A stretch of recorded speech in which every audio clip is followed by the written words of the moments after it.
Hi guys, welcome back to the channel. So today is a very off-the-cuff video. I'm not going to be on camera today because I am in pajamas and I don't have any intentions of getting changed. So we are just doing hands today. Also, I figured a band-aid would be nicer to look at than the gash that is currently in my finger, but this band-aid does not want to stay on. So we're just going to ignore that. But today's video, I'm so excited. Two really wonderfully amazing, nice people reached out to me and said that they had boxes of some old dolls laying around and asked if they could send them to me, and I said yes. It felt like Christmas morning getting those dolls. So if you guys want to see, maybe I'll make like a short showing all the dolls that I got, because there's some really exciting dolls that they sent to me. But in today's video, one doll in particular stood out, and it is this gorgeous 17-inch Frankie Stein doll. I don't even know how to fit her on camera, she's so big. So Frankie is my favorite doll, and so getting this 17-inch version of her was very exciting. But as you can see, she has some scuffs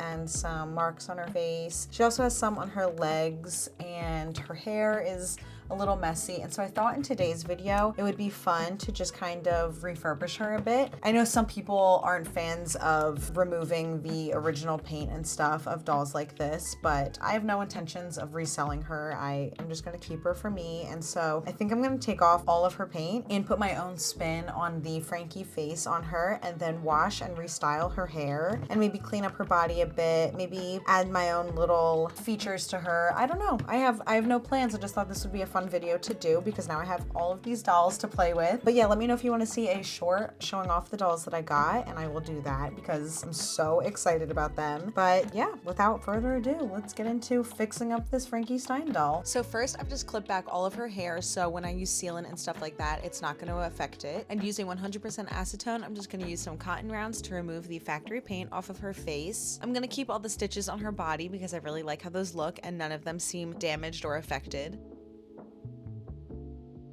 And now I'm just trying to get all the purple off of her, and I'm slowly realizing that it's probably ink or something that's not going to come off with acetone. But using Q-tips, I'm just going to get into those little crevices to get the rest of the face paint off, and then use water to wipe her down. So now to address the ink stains on her, a method that doll artists use a lot is using acne cream with 10% benzoyl peroxide. I would recommend using some caution when going with this method because benzoyl peroxide can damage the doll over time. If I were selling the doll, I would not use this method, but because I'm keeping it for myself, I'm giving it a go. But after letting it sit and putting some heat from a blow dryer on it, it doesn't work. So in the end, that didn't even work for me. Maybe it's not ink, I'm not sure, but I'm gonna put my degree in painting to the test and go with plan B, which is seeing if I can color match her skin to cover up the purple spots. And after a little trial and error with the colors, I eventually do find a color that works perfectly for her skin. I think I did a pretty good job. I think you would have never known she had those ink stains.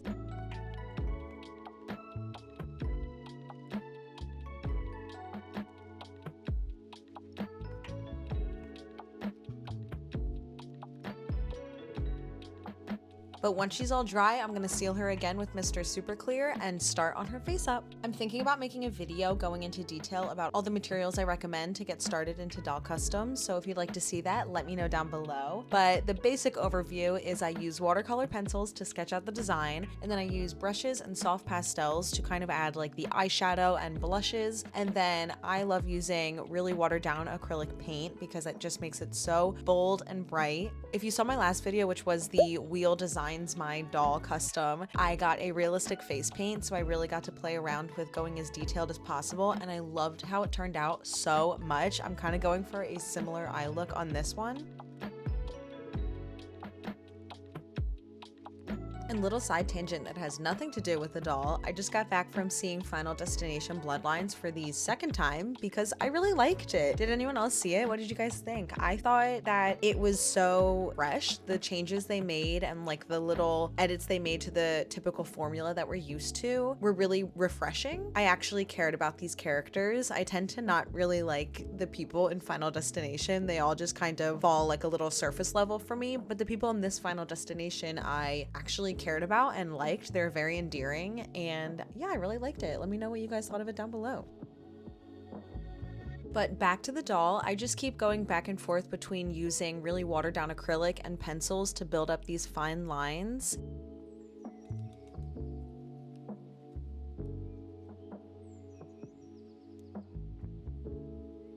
And I can never resist blushing the joints of a doll. I just love how it looks. They make them look so much more alive and detailed and less flat.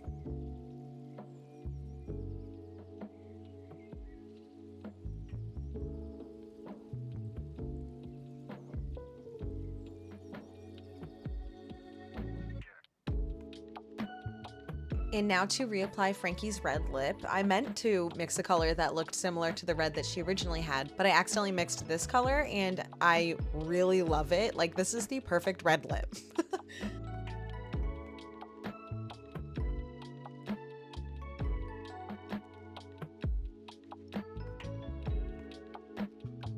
When I went to go apply Frankie's cheek scar, I accidentally picked up this green pencil and I was like, oh, those would be cute freckles for Frankie. And so now she has freckles. But just marking out the eyebrow, I'm just gonna use soft pastels to delicately blush on eyebrows and then use my kneaded eraser to clean up the edges. And then going in with a super sharpened pencil, add in those little eyebrow hairs. And now to re-put on her cheek scar, I decided to go a little bit more detailed than what the doll typically had. So I'm blushing some red around it like it's a fresh wound that's still healing. But now I'm just gonna cut to a time lapse of me doing the second eye to speed things up.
So after sealing the face one last time, I'm applying a gloss varnish to her eyes and lips, and I'll do a couple layers of that to build it up. And I'm also gonna add some glitter to her eyeshadow because I can't resist a little glitter.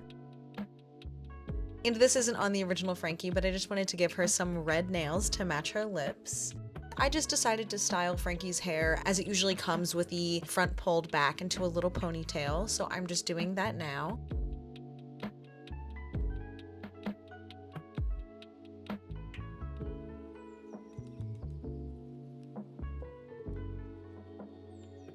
And once her hair is done, the doll is complete. This was such a simple little video that I wanted to do. I was so excited to get this doll in the box, so when I saw her and saw that she needed a little TLC, I knew a little quick video was due. I'm so happy with how her face up turned out. I do think I kept it true to the Frankie style while adding my own little twist to it. I also do think I'm officially obsessed with doing faces like this. Ever since the last video, I fell in love with the way the eyes looked, and now I fear every doll is gonna look like this. But here's a little before and after so you guys can compare. But thank you guys so much for watching. If you made it this far in the video, thank you, subscribe, like, comment, and I'll see you guys in the next video. Bye.